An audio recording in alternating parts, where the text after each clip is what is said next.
Terry, immigration. Our politicians have been running a Ponzi scheme for years with immigration, importing a record number of immigrants to balance the books, meet labour shortages that it hasn't got around to fixing itself, get extra taxes, of course, and now it wants to do even more of that to get us over this pandemic. The federal government's hinting we should bring in 200,000 people a year. The New South Wales government's gone nuts, suggesting double that, enough immigrants to fill a Brisbane every 5 years. Is this a good idea? I think we can both agree, Andrew, it is a terrible idea. It's chasing quantity, not quality. I'm not talking about the immigrants themselves. I'm talking about the economy you create in Australia. We get bigger, but we do not get better. We don't get better not only for the people that are here, but the people that come in as immigrants. Yes, we need a fairly strong immigration policy. Immigration has always suited Australia and served Australia well.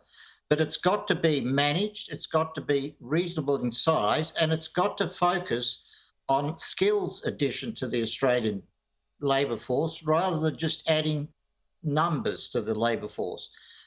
So we really should have spent the last 2 years when the immigrants weren't able to come because of obviously the COVID restrictions and the bans.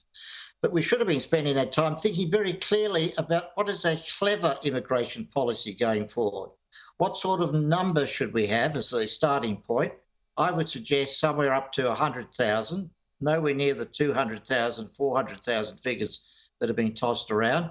And within that 100,000, we have some flexibility, obviously, but the focus should be on skills and obviously family reunion, but in a managed, sensible way that builds a cleverer Australia going forward, rather than one that just relies on building more and more infrastructure, more and more houses, and pumping out more and more iron ore to sell to China.